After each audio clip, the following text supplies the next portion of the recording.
እስቲ እናንተ ለአንድ ደቂቃ ቆም በሉና አስቡ።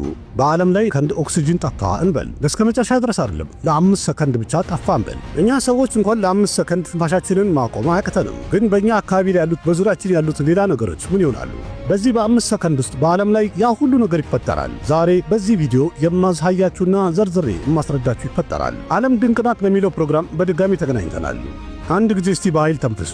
ቀላል ነው አይደል? እኛ የምንተነፍሰው አየር ኦክሲጅን ይባላል። በመላው ዓለም ላይም ኦክሲጅን 21% ሆኖ ይገኛል። ያለ ኦክሲጅን አትክልትም፣ እንስሳም፣ ውሃም ሆነ እኛ ሰዎች ዛሬ ያለንበት ቦታ ላይ ሆነ መገኘት በጣም ይከብደናል። 5 ሰከንድ ያለ ትንፋሽ ወይም ያለ ኦክሲጅን መቆየቱ ብዙም ከባድ አይመስልም አይደለ?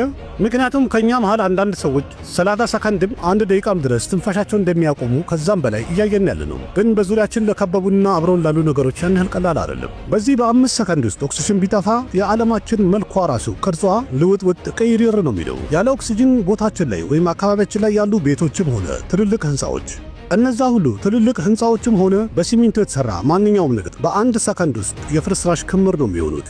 ምክንያቱም ያለ ኦክሲጅን ለ1 ሰከንድ እንኳን ይህን ስትራክቸር ይዘው ወይም መልካቸውን ይዘው ከነቅርጻቸው መቆየትም መቆምም አይችሉም። በአንድ ጊዜ ፍርስራሽ ይሆናሉ። ምክንያቱም ኦክሲጅን ማለት ሲሚንቶ ሲቦካ ይታወቃል አይደለ? በውሃ ነው። እናም በውሃ ውስጥ ያለው ኦክሲጅን እነዛን የሲሚንቶ ብናኞች አንድ ላይ አጣብቆ እንዲቆዩ የማድረግ ጥንካሬ የሚሰጣቸው እሱ ስለሆነ፣ ማለትም ያለ ኦክሲጅን ኮንክሪትና ሲሚንቶች እርስ በርስ መጣበቅ አይችሉም። በሰከንድ ውስጥም አዋራ ሆኖ ይቦናሉ።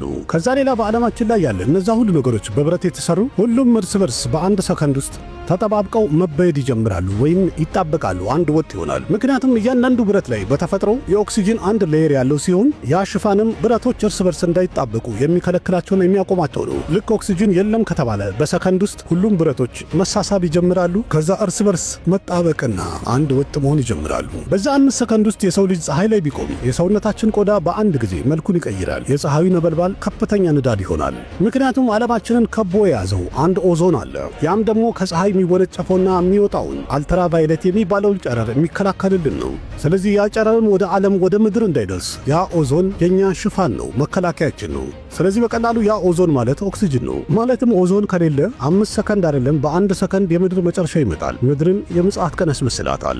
ምክንያቱም ደግሞ በምድርና በፀሐይ መሃል ምንም አይነት መከላከያ ስለማይኖር የሚፈጠረው አደጋና ክስተት ከባድ ነው። ከዛ ሌላ ኦክሲጅን ከሌለ የሰው ልጆች የጆሮአቸው ታምቡር ይበጠሳል፣ ይቀደዳል። ምክንያቱም ኦክሲጅን ከሌለ 21% ፕሬሸሩን ያጣል። ፕሬሸሩ ከሌለ ደግሞ የጆሮአችን መጋረጃ በጥስጥሱ ነው የሚወጣው፣ ታምቡራችን ማለት ነው። ከዛ ሌላም ኦክሲጅን ከሌለ በዓለም ላይ የትኛውም ቦታ ላይ እሳት መንደድ አይችልም። መኪናዎች ባሉበት ቦታ መንገድ ላይ መቆማቸው የማይቀር ነው። ምክንያቱም የመኪና ሞተር ውስጥ ኮምፕሬሽን የሚፈጠረው በኦክሲጅን ስለሆነ ያለ ኦክሲጅን ማንኛውም መኪና መንቀሳቀስ አይችልም። ፕሌንም ቢሆን ሞተሩ ተመሳይ ስለሆነ ቁልቁል ወደ መሬት መከስከሱ ነው። በቀን በጠራራ ፀሐይ እንኳን ሰማይ ጨለማ ነው የሚሆነው፣ ጥቁር ነው የሚሆነው። ዋናው ምክንያት ደግሞ ኦክሲጅን ከሌለ ስፔስ ላይ ያሉ የተለያየ ጥቃቅን ብናኞች ወደ ምድር መውረድ ይጀምራሉ። እነዛ ብናኞች ደግሞ በሰማይ ላይ ከሌሉ ቀና ብለን ሰማይን ብናየው የሚታየን ልክ ስፔስ ላይ እንደሚታየው ጥቁር ሆኖ ነው። ማለት ፀሐይ ይኖራል፣ ግን ሰማይ ሙሉ ለሙሉ ጥቁር ነው፣ ሰማያዊ አይሆንም። በዛ ሰከንድ ውስጥ የሁሉ ነገር በሚፈጠር ሰዓት ላይ መሬትም መሰነጣጠቋና መንቀጥቀጣን ትቀጥላለች። ሁሉም ነገር ትርምስምሱና ጥፍትፍት እስከሚል ድረስ ይቀጥላል መፈንዳቱ። መሬት ላይ ያለ ዕቃም ሆነ ሰው ወደ ፍሪ ፎል ሞሽን እንገባለን።